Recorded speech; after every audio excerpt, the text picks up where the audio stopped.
Hello guys, and welcome back to my channel. Today we're going to talk about a very much needed to be discussed topic. Pretty much what we're going to talk about is people pleasing. Being afraid of upsetting people and wanting to be well liked by everyone, which is impossible. So let's lead with what is people pleasing. So I'm actually going to look up the formal definition of people pleasing. I'm trying to find a formal definition, but I'm kind of having a hard time. Okay, a people pleaser is typically someone everyone considers helpful and kind, but to a fault. They love to feel needed and wanted and appreciated and validated, and so they go searching for it instead of having that feeling within themselves.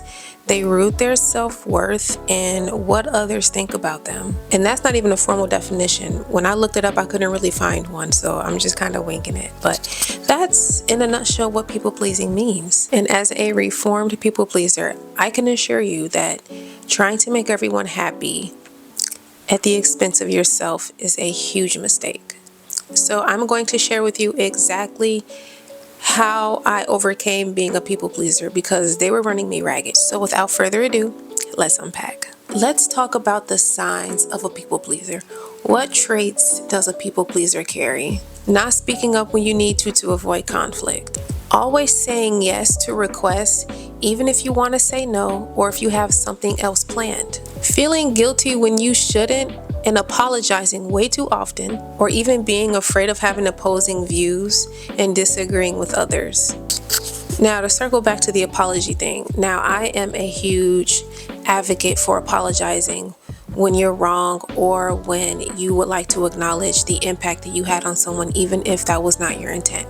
I fully believe that you should apologize, but people pleasers apologize when they shouldn't apologize or when it's not even necessary for them to apologize. And they tend to over-explain themselves as well. So I just wanted to add that little disclaimer, like, don't take that as a sign to never apologize.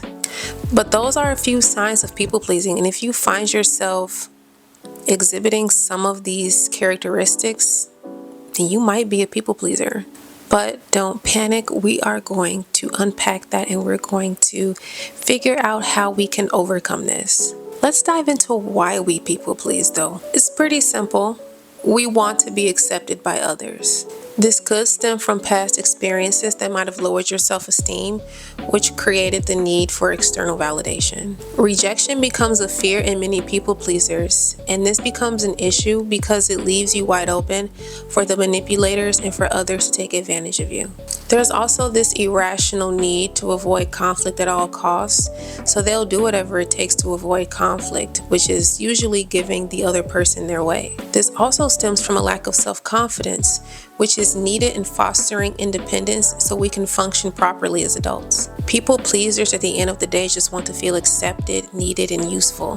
So their actions are fueled by that need. So now that we've touched on a few reasons as to why we people please, let's talk about how we can overcome it. First and foremost, I need you to understand two things. You have to be okay with making people upset, and you have to be okay with the thought of someone disliking you. You don't even like everybody, so how is everybody gonna like you? Most people get upset when they don't get their way. And this doesn't reflect who you are as a person. If anything, it reflects the ego of the individual. Some people can hear no and go on with their day and not let it affect your good standing with them, and some people can't. Oh well, that's a them problem. They will be fine. People also have different views of life from you, and that's okay as well. You have to stop trying to be digestible for everybody because that's not possible. I'm going to keep telling you throughout this video that everything is going to be okay. Everybody is not going to be your cup of tea, and you're not going to be everybody's cup of tea, and that's okay. Being authentic in who you are unapologetically is how you keep the people away who have no business being in your life. Let's think about it. Do you really want to have any and everybody all in your business and in your space and in your circle, all for the sake of being liked? No.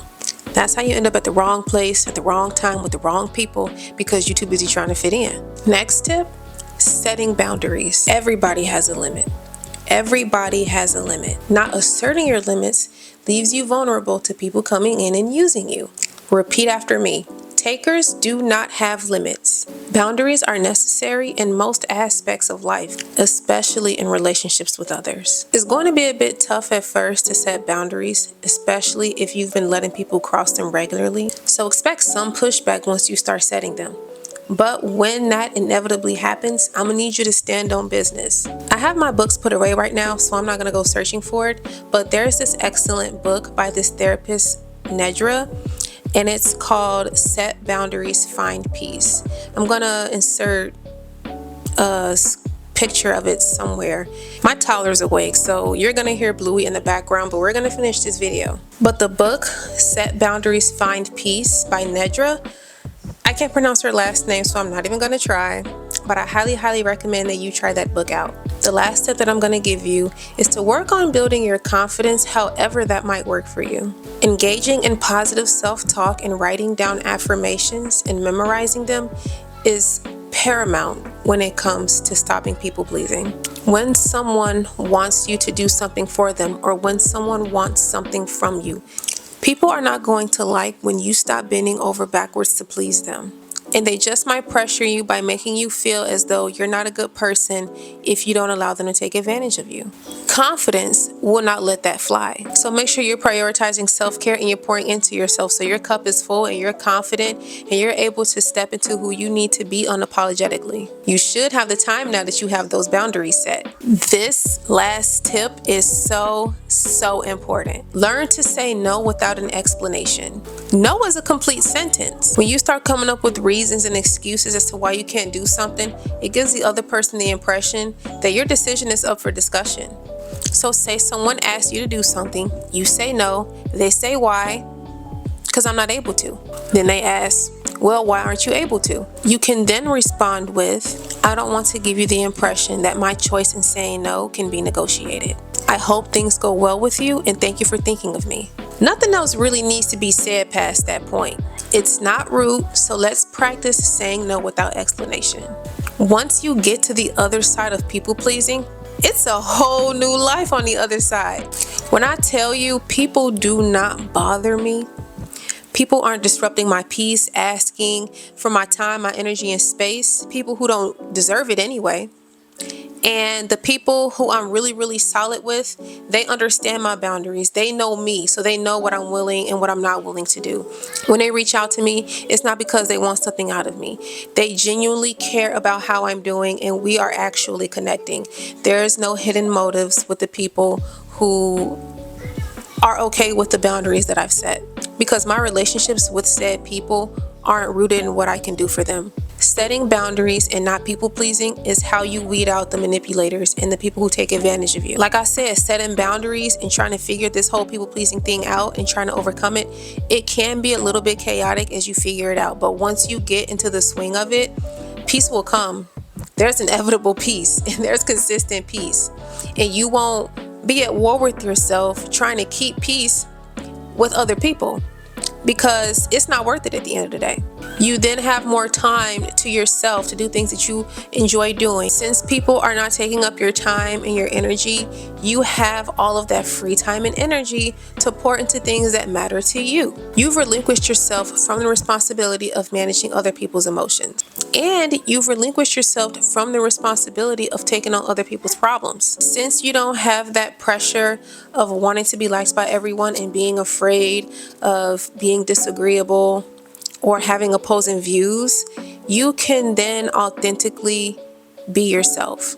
You can pour into things that truly matter to you. Live the life that you truly want to live instead of trying to mask and fit in with other people. The best thing you can do for yourself is to be yourself, like truly be yourself without the influence of other people. I pray that you overcome your habit of people pleasing. I want you to look back on your life and feel fulfilled. I want you to look back on your life and feel happy at the choices you've made, because they weren't rooted in what someone else thought of you or wanting to be liked by other people. Because at the end of the day, when you get to the end of your life, no one is going to trade places with you. No one will want to trade places with you. So every choice you make should really only have two factors in mind: you and God. And so I hope this video was helpful. Please let me know if there's any other topics you would like me to discuss, and I'll talk to you guys later.